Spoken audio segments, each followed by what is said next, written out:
నమస్కారం. ఈనాటి మన విశ్లేషణకు స్వాగతం. ఈరోజు మనం ఒక అద్భుతమైన ప్రయాణం ప్రారంభించబోతున్నాం. ప్రాచీన కాలం నాటి సంప్రదాయ కథలు మరియు నైతిక విద్య అనే అందమైన ప్రపంచంలోకి అడుగుపెడదాం. ఇది కేవలం సాధారణ సమాచారం కాదండి, ఒక చక్కటి పాత జానపద కథను వింటున్న అనుభూతిని మనకుస్తుంది.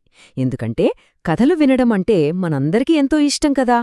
ఈ ప్రయాణంలో మనకు ఎదురయ్యే ప్రతి ఘట్టం ఒక కొత్త ఆలోచనకు నాంది పలుకుతుంది. అనగనగా ఈ మాట వినగానే మన మనసు వెంటనే ఒక పాతతరం జానపద కథల ప్రపంచంలోకి వెళ్ళిపోతుంది, అవునా? ఒకసారి ఊహించుకుందాం. ఒక ఊరి రచ్చబండ దగ్గర అందరూ గుమిగూడి చాలా ఆసక్తిగా కూర్చున్నారు. వాళ్ళక్కడ దేనికోసం అంతలా ఎదురుచూస్తున్నారు? ఏ బంగారం కోసమో, వజ్రాల కోసమో కాదండి. జీవితాన్ని ఎలా బతకాలో, కష్టాలను ఎలా ఎదుర్కోవాలో నేర్పే అంతులేని జ్ఞానం కోసం. ప్రాచీన కాలంలో వాతావరణం అచ్చం ఇలాగే ఉండేది. ఒక రాకుమారుడి సాహసమైనా లేదా ఒక చిన్న పక్షి తెలివితేటలైనా అన్నీ కూడా మనకు జీవిత పాఠాలను నేర్పడానికే పుట్టుకొచ్చాయి. ఇప్పుడు కథల సంప్రదాయం గురించి చూద్దాం. నైతిక విలువలను భావితరాలకు అందించే ప్రాచీన కళ ఇది. అసలు ఈ నైతిక కథ అంటే ఏమిటో తెలుసా? ఒక గొప్ప నైతిక పాఠాన్ని అందరికీ సులభంగా అర్థమయ్యేలా వివరించడానికి ఉపయోగించే ఒక అత్యంత సరళమైన కథనం. ఈనాటి స్మార్ట్ క్లాస్ రూమ్స్, డిజిటల్ బోర్డులు రాకముందే జీవితానికి సంబంధించిన ఎంతో లోతైన సత్యాలను చాలా సింపుల్గా ఆకట్టుకునే కథల రూపంలో చెప్పేవారు. నైతిక కథల అసలు మ్యాజిక్ ఏంటంటే, మన చుట్టూ రోజు జరిగే సాధారణ సంఘటనలను తీసుకుని వాటిని ఒక అద్భుతమైన వ్యక్తిత్వ వికాస సాధనంగా మార్చేయడం. ఇది నిజంగా ఒక అద్భుతం కదూ! ఇక్కడ మనం ఒక ముఖ్యమైన పోలికను గమనించాలి. ఒక సాధారణ కథకి, ఒక నైతిక కథకి మధ్య చాలా పెద్ద తేడా ఉందండి.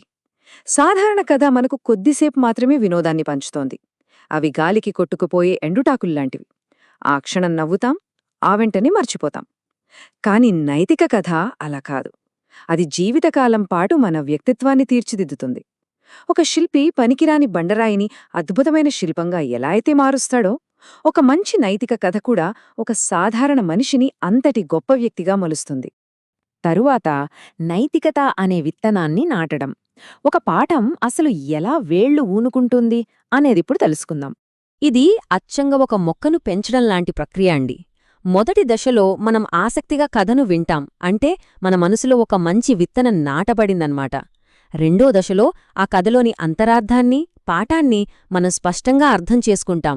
ఇక్కడే ఆ విత్తనం బలంగా వేళ్లు తన్నుకుంటుంది. ఇక మూడో దశ అత్యంత కీలకమైనది. నేర్చుకున్న ఆ నైతికతను మన నిజ జీవితంలో పాటించడం. అప్పుడే ఆ చెట్టుకు ఫలాలు కాసినట్లు. ఒక చిన్న మాట మన జీవితంలో ఒక ఆచరణగా ఎలా మారుతుందో ఈ 3 అడుగులు ఎంత స్పష్టంగా చెబుతున్నాయో చూడండి. మూలాల నుండి మనం తీసుకున్న ఈ వాక్యాన్ని ఒకసారి గమనిద్దాం. తెలుగులో విద్యార్థులకు నైతిక కథ. ఇది ఈ మొత్తం విద్యా సంప్రదాయానికి ఒక మూల స్తంభంలాంటిది. అంటే కథ చెప్పడం అనేది కేవలం చెప్పేవాడి ప్రతిభను ప్రదర్శించుకోవడానికి కాదు, వినే విద్యార్థుల ఎదుగుదల కోసం ప్రత్యేకంగా రూపొందించబడింది. ఇది కేవలం ఏదో పైపైన చేసే బోధన కాదు, రాబోయే తరానికి ఒక సరైన దారి చూపించడం. ఇకపోతే తెలుగు విద్యార్థుల కోసం జ్ఞానం. మన కథలో ఆ జ్ఞానాన్ని అన్వేషించేవారు ఎవరో ఇక్కడ తెలుసుకుందాం. ఈ అన్వేషకుల ప్రయాణం ఎంత ఆసక్తికరంగా ఉంటుందో కదా. ముందుగా అందరూ ఆ కథ వినడానికి ఒకచోట చేరుతారు. అయితే కథ విన్న తర్వాత కేవలం తలూపి వదిలేయకుండా అందులోని అంతరార్థాన్ని బాగా విశ్లేషిస్తారు. ఆ తర్వాత నేర్చుకున్న ఆ నీతిని దైనందిన జీవితంలో అన్వయించుకుంటారు. కథ విన్న తర్వాత ఆ కథలోని పాత్రస్థానంలో మనమే ఉంటే ఏం చేస్తాం అని ప్రశ్నించుకోవాలి. అప్పుడే ఈ నేర్చుకునే ప్రక్రియకు ఒక అర్థం, పరమార్థం దొరుకుతాయి. ఇక్కడ ఇంకొక ముఖ్యమైన విషయమేంటంటే, నైతికత యొక్క భాష ఇక్కడ మన తెలుగు కావటం. ఒక నైతికతను మాతృభాష అయిన మన తెలుగులో చెప్పుకోవడం వల్ల ఆ కథలోని సత్యాలు మనస్సుల్లో, మన సంస్కృతిలో చాలా లోతుగా నాటుకుపోతాయి. పరాయి భాషలో విన్నదానికంటే మన సొంత భాషలో విన్న కథ నేరుగా గుండెలకత్తుకుంటుంది కదా. ఆ మాతృభాషలోని తీయదనం కథలోని నీతికి ప్రాణం పోస్తుంది. అమ్మ ఒడిలో విన్న జోలపాటలాగే ఈ కథలు మనసులో పదిలంగా ఉండిపోతాయి. చివరగా మన ముగింపు పాఠం అదే వ్యక్తిత్వమనే అద్భుతమైన పంట. ఇక్కడ ఒకే ఒక్క అంకె కనిపిస్తోంది కదా, నంబర్ 1.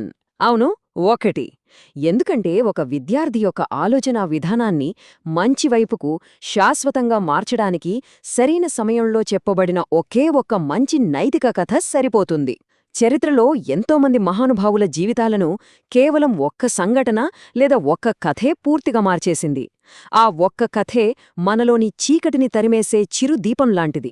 మన ఈనాటి విశ్లేషణ ముగించే ముందు ఒక లోతైన ప్రశ్న మనందరినీ ఆలోచింపచేస్తుంది. ఒక నైతిక కథ అనేది ఒక విత్తనమైతే రాబోయే తరానికి ఎలాంటి వ్యక్తిత్వపు అడవిని మనం నాటుతున్నాం? అవును, మనం ఈనాడు అందిస్తున్న మంచి కథరే రేపు ఒక అద్భుతమైన విలువలతో కూడిన సమాజమనే మహా అరణ్యంగా ఎదుగుతాయి. కాబట్టి ఎలాంటి కథలను భావితరాలకు అందిస్తున్నామనేది చాలా ముఖ్యం. మనమంతా కలిసి సాగించిన ఈ అద్భుతమైన నైతిక ప్రయాణం ఎంతో ఆనందాన్నిచ్చింది. మరో ఆసక్తికరమైన విశ్లేషణతో మళ్ళీ కలుద్దాం.